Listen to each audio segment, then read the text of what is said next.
આપનું હાર્દિક સ્વાગત છે વિદ્યાર્થી મિત્રો। આજે આપણે ધોરણ 11 ની અંદર સબ્જેક્ટ બાયોલોજીમાં ચેપ્ટર 6 માં નવા ટોપિક વિશે ચર્ચા કરીશું। તો આજનો આપણો ટોપિક છે વર્ધનશીલ પેશી। एक्चुअली તમે વર્ધનશીલ પેશી વિશે તમારા આગલા માધ્યમિકમાં ભણી જ ગયા હશો, પણ હવે એનાથી થોડું ડિટેલમાં આપણે 11th સાયન્સમાં ભણીશું। તો તમને એક્ઝામમાં પ્રશ્ન એ રીતે પૂછાઈ શકે કે વર્ધનશીલ પેશી એટલે શું, તેના પ્રકાર જણાવો। તો જ્યારે પણ આવો પ્રશ્ન પૂછાય તો ત્યારે તમારે વ્યાખ્યાથી શરૂઆત કરવાની। વ્યાખ્યાથી શરૂઆત કરવાની એટલે શું કહેવાય કે સક્રિય રીતે વિભાજન પામતા કોષોના સમૂહને વર્ધનશીલ પેશી કહેવામાં આવે છે।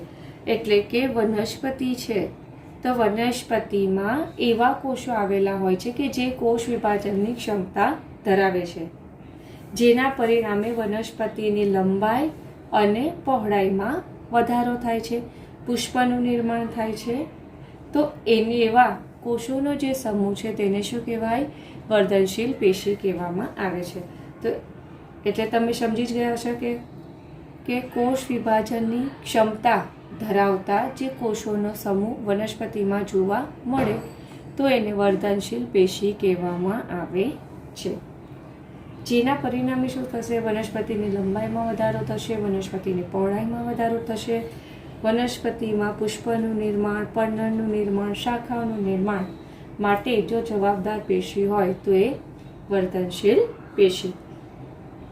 વનસ્પતિઓમાં વૃદ્ધિ મોટા ભાગે સક્રિય કોષ વિભાજન ચોક્કસ વિસ્તાર પૂરતી મર્યાદિત હોય છે। એટલે કે જે સ્થાને વર્ધનશીલ પેશી હાજર હોય તો ત્યાં કોષ વિભાજન જોવા મળે છે।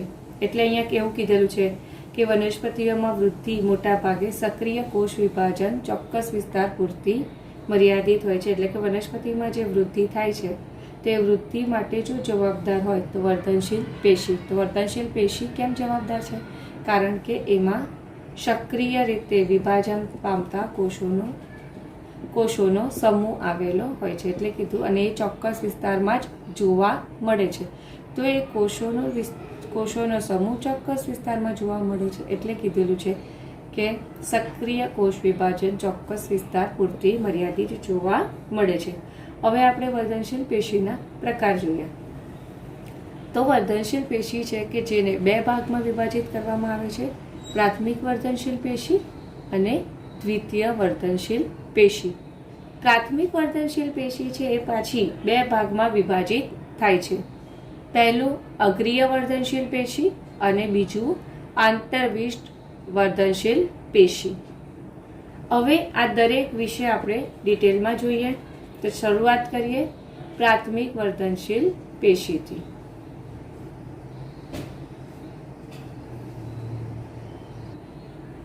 પ્રાથમિક વર્ધનશીલ પેશી કોને કહેવાય તે પહેલા જોઈએ કે જે પેશી વનસ્પતિના સર્જન કાળથી જ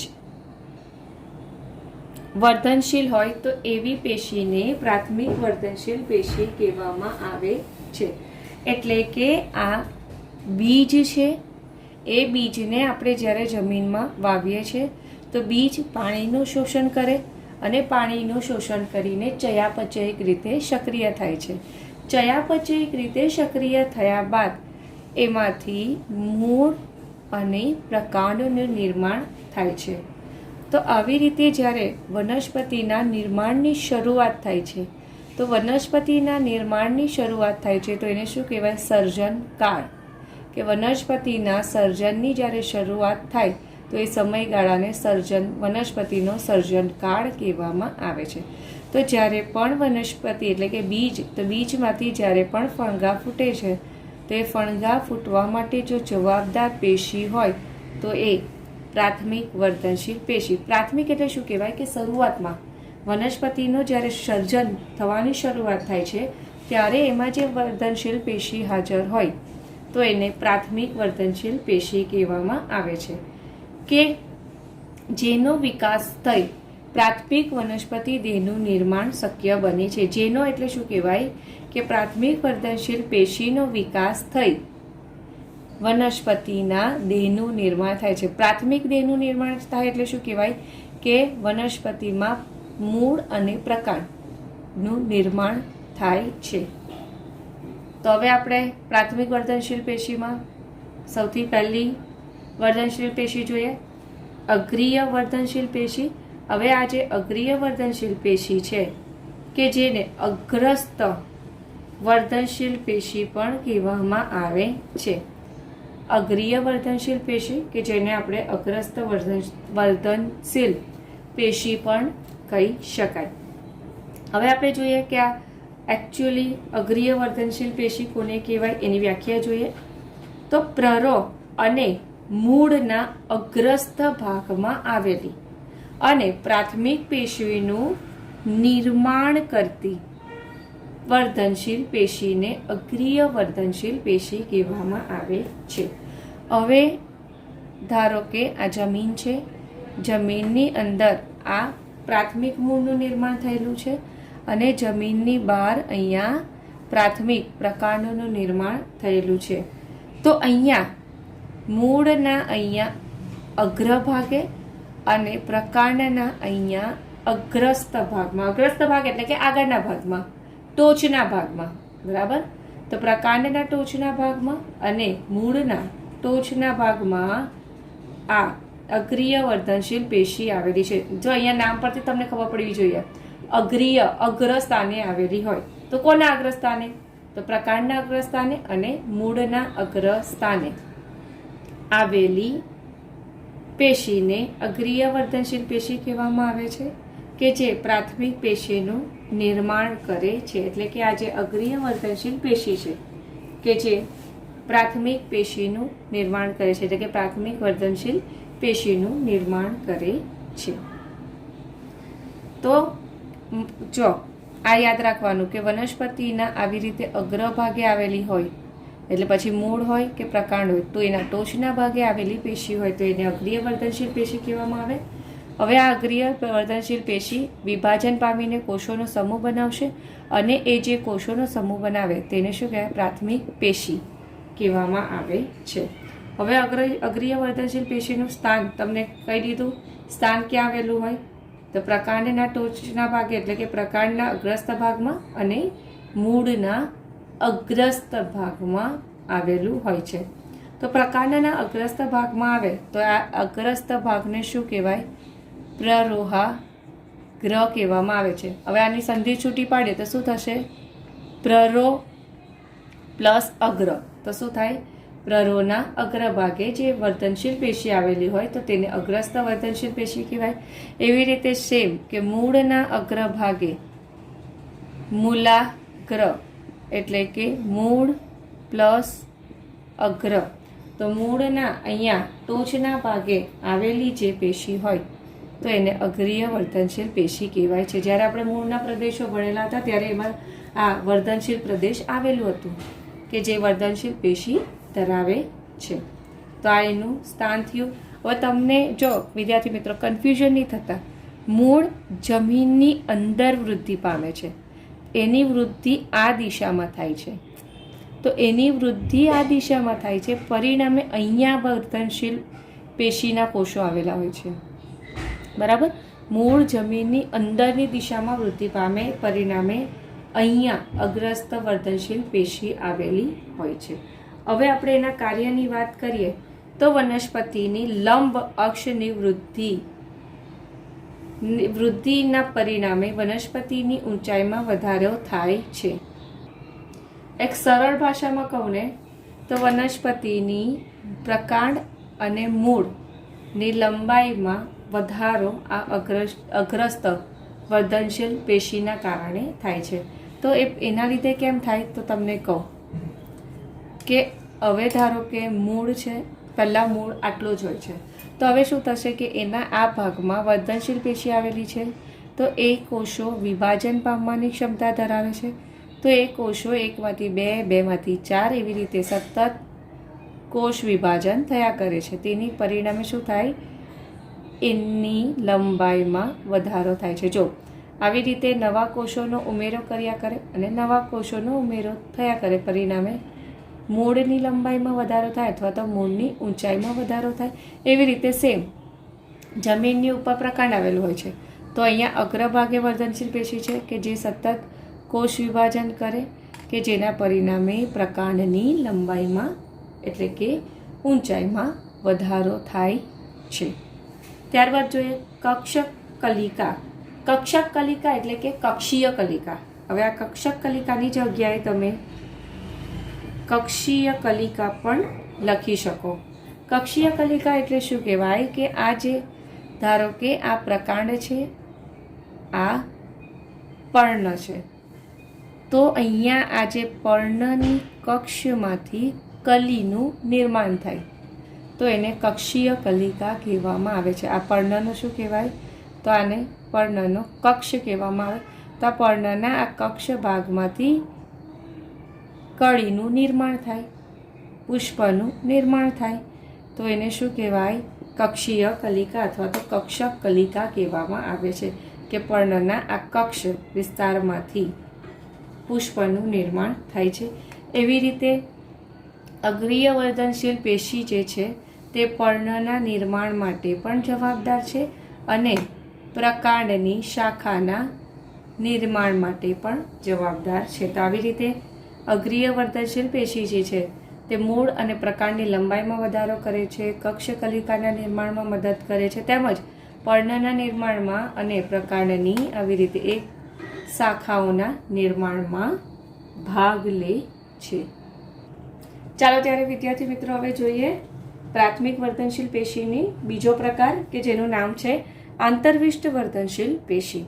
હવે આ જે આંતરવિષ્ટ વર્ધનશીલ પેશી ક્યાં આવેલી હોય તો સ્થાયી પેશી કે જેને પરિપક્વ પેશી પણ કહેવામાં આવે છે. તો સ્થાયી પેશી એટલે કે પરિપક્વ પેશીની વચ્ચે આવેલી જે વર્ધનશીલ પેશી હોય તો એને આંતરવિષ્ટ વર્ધનશીલ પેશી કહેવામાં આવે છે.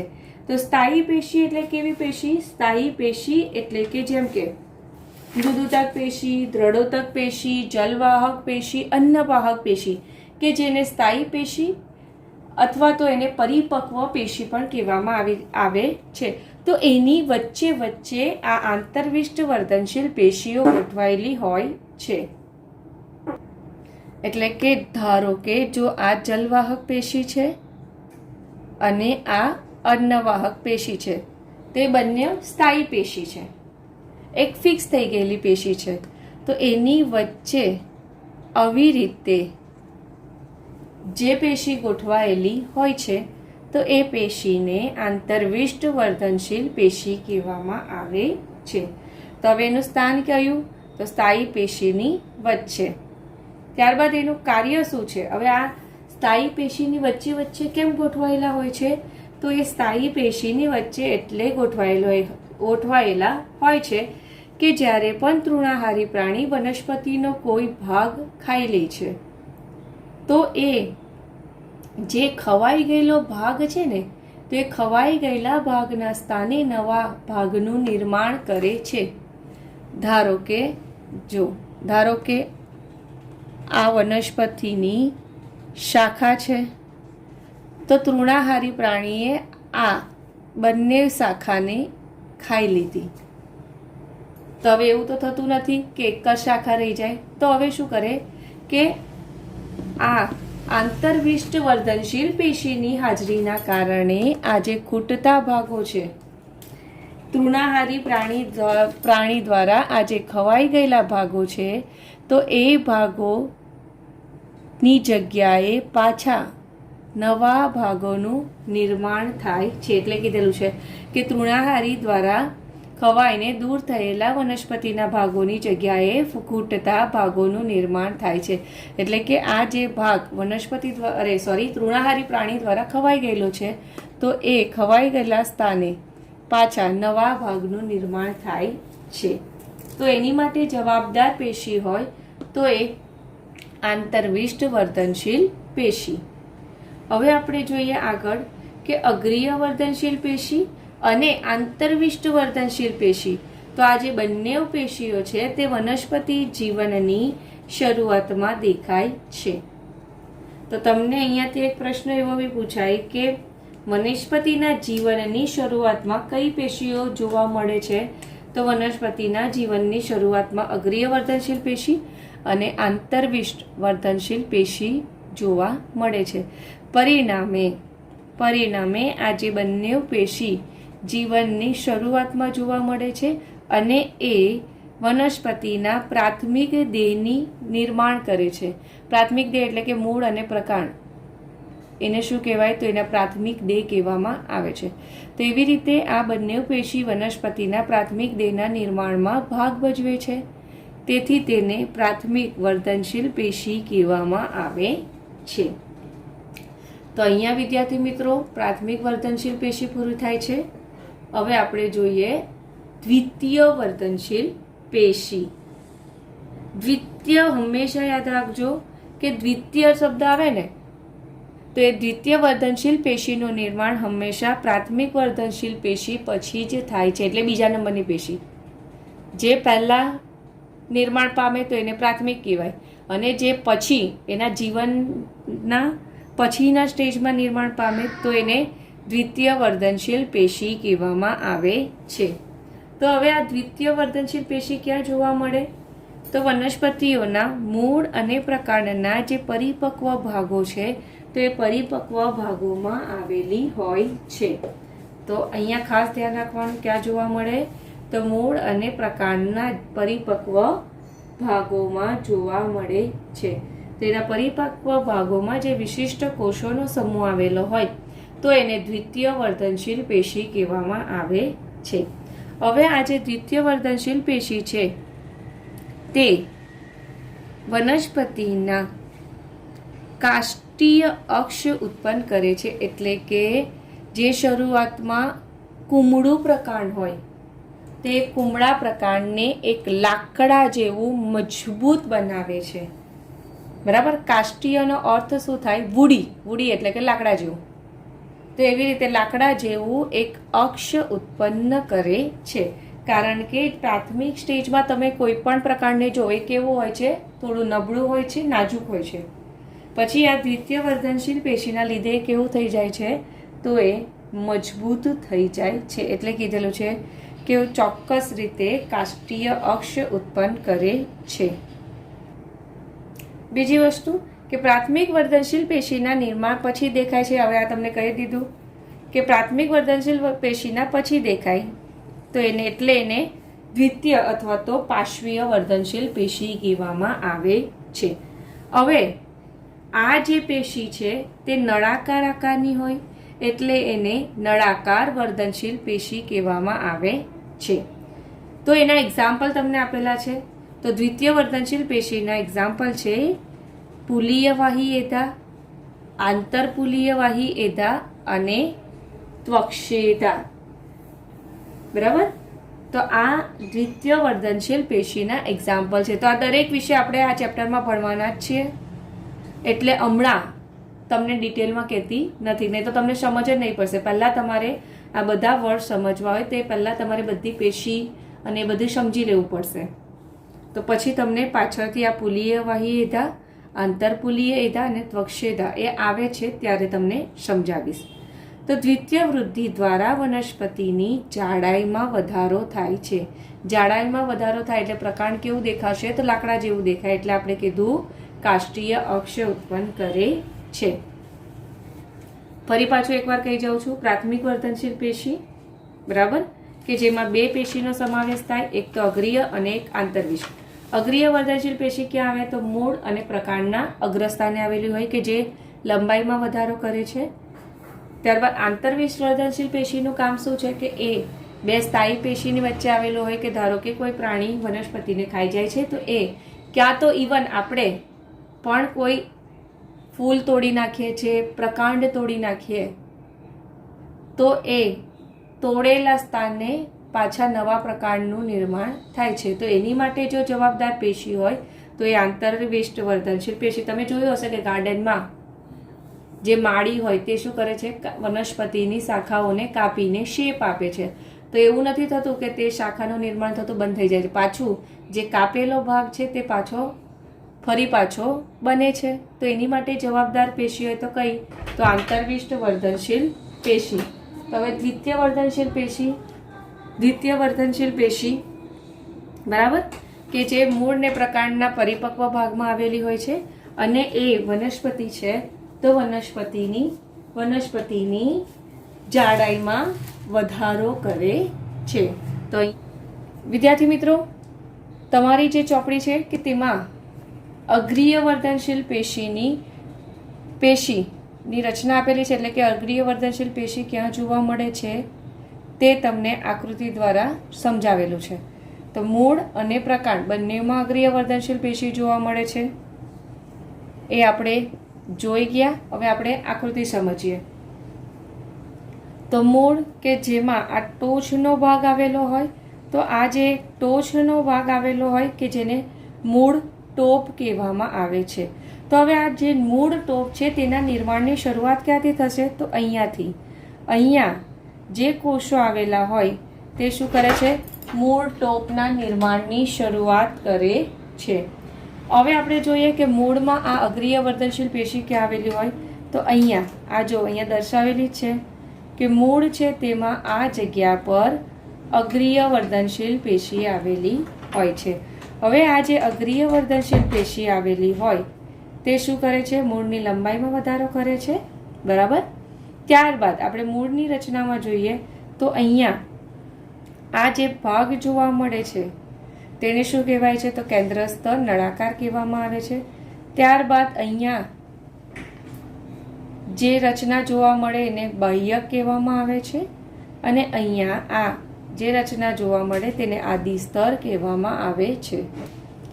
ત્યારબાદ આ સ્થાનેથી, બરાબર, અને આ સ્થાનેથી અહીંયા અંદરની તરફ, આ બહારની તરફ તો મૂળ ટોપના નિર્માણની શરૂઆત થાય, પણ અંદર આવેલા જે અગ્રીય વર્ધનશીલ પેશીના કોષો છે તો એ લોકો બંને શું કરે છે? આ સ્થાને અને આ સ્થાને કે બંને સ્થાનેથી કેન્દ્રસ્થ નળાકાર અને બાહ્યક નિર્માણની શરૂઆત થાય છે.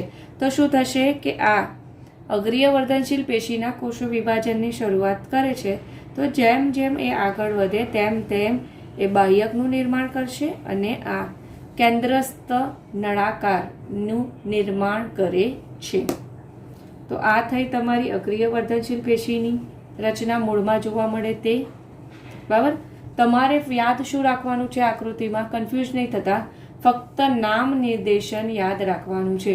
આ આકૃતિ દ્વારા તમને એ જ બતાવવાની ટ્રાય કરેલી છે કે અગ્રીય વર્ધનશીલ પેશી મૂળમાં ક્યાં આવેલી હોય છે અને તેના દ્વારા કયા કયા ભાગોનું નિર્માણ થાય છે તે તમને બતાવેલ છે. એવી રીતે આપણે જોઈએ હવે પ્રકાંડનું.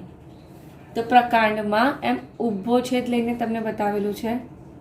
તો પ્રકાંડમાં આ તમને અહીંયા જે બે રચના જોવા મળે તેને વિભેદિત વાહક પેશી કહેવાય છે. વિભેદિત વાહક પેશી એટલે કે જલવાહક અને અન્નવાહક, બરાબર, પ્રકાંડમાં જોવા મળે તેની રચના તમને બતાવેલી છે કે ક્યાં જોવા મળશે. ત્યારબાદ અહીંયા જે રચના જોવા મળે છે તેને કક્ષકલિકા કહેવાય છે.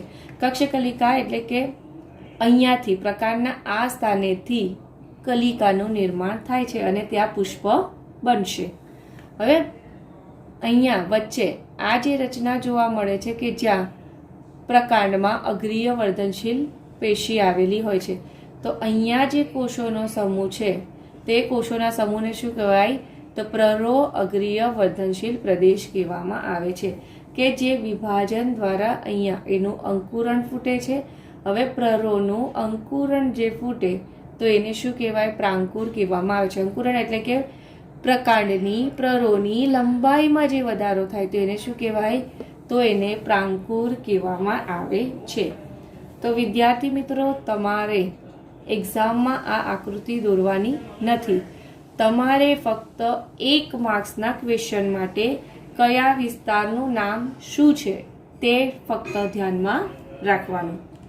તો અહીંયા તમારો અગ્રીય વર્ધનશીલ પેશીનો ટોપિક પૂરો થાય છે.